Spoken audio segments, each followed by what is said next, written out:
Welcome to Pennsylvania in Focus. I'm Anthony Hennon. Today's episode, we are talking about a slightly surprising tax cut, a $13 billion proposal that flew through the Senate. Joining me today is the Center Square's Pennsylvania editor, Kristen Smith. Kristen, where did this major tax cut come from? What's happening? It seemed to have appeared overnight, and that's quite frankly because it did. This was a proposal put forth by Senate Republicans who control that chamber, and it's got some big numbers in it. Over the next 5 years, they're saying their plan to cut taxes will save $13 billion. And this plan includes reducing the personal income tax back down to 2.8%. This repeals an increase to 3.07% that was passed in 2004. They want to eliminate the gross sales receipt tax on electricity bills. And they also want to create a $500 tax credit for emergency volunteer paramedics. And they're going to be making a transfer into the state's alternative fuels fund. So there's a lot of big numbers here.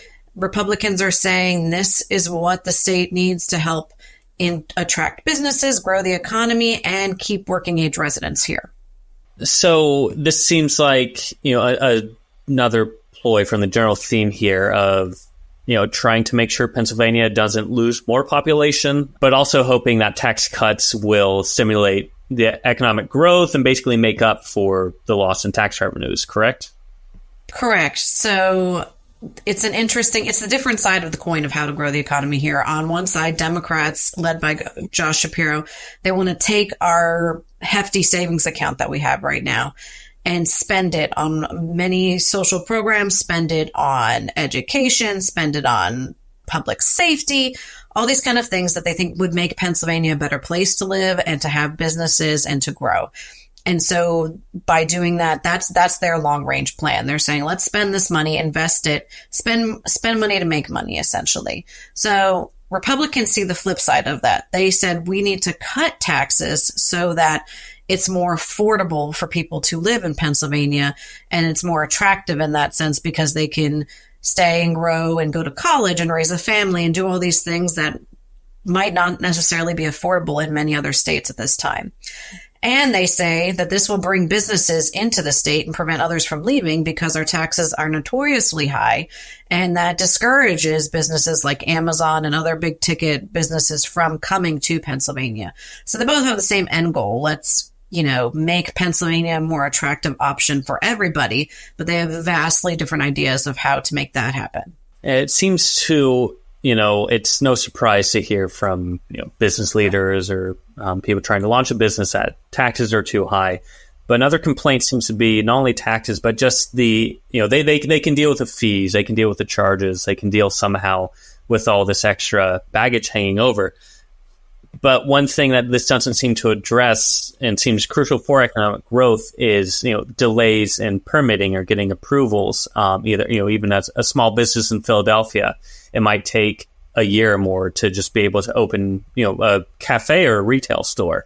For larger projects, they're seeing delays measured in years, not months. And that seems like it would be a bit of an issue here for building tax revenues back up, getting more investment in and running. And it seems like that might make this a harder sell, even beyond, what I'm sure is some generally strong Democratic opposition to this proposal. Absolutely. There's some long-range ideas in this plan that would need other regulatory changes to help make it successful. As you talked about, our permitting process in Pennsylvania is notoriously slow. It's yet another reason why businesses don't come here and invest. There's too much red tape. Republicans and Democrats have been supportive of making that process more streamlined, but it's slow going and they haven't done that yet. So are they putting the cart before the horse here with cutting the taxes? Theoretically, I guess you could say they should do them both at the same time to make this more effective.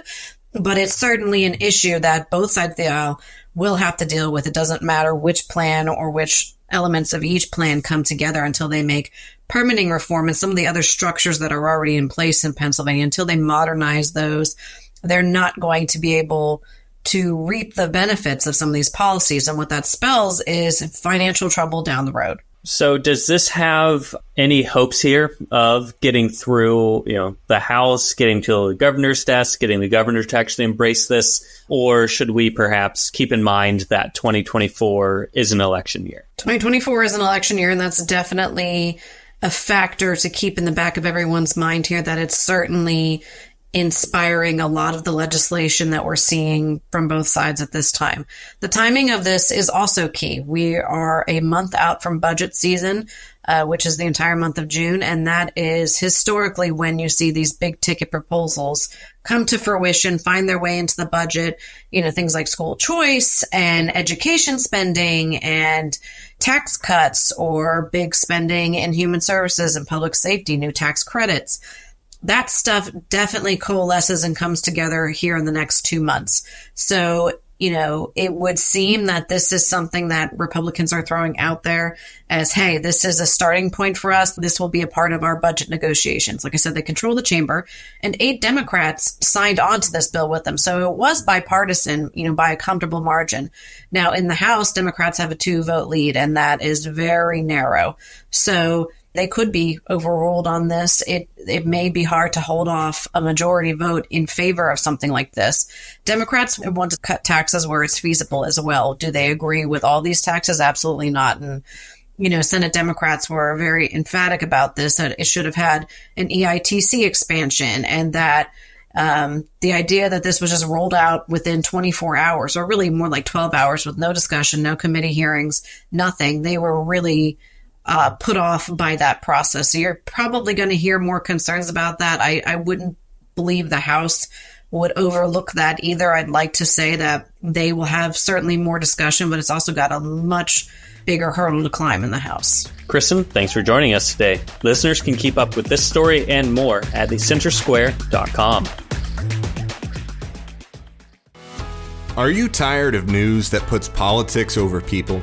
At the nonprofit Franklin News Foundation, we believe in putting people over politics by delivering nonpartisan news and audio content that serves you, the American taxpayer. With Franklin News Foundation, you can read fact-based, state-focused news for free at thecentersquare.com. You can listen to civil, balanced conversations between policy experts through our podcast network at americastalking.com. Or you can get in-depth news on K-12 education spending, curriculum, and school safety at chalkboardnews.com. It's all free through Franklin, where we put you, the American taxpayer, first in every story, episode, and conversation. And it's only possible through our supporters. Together, we can produce content that puts people over politics and brings Americans the news they deserve. Become a supporter today at franklinnews.org/donate. Once again, that's franklinnews.org/donate.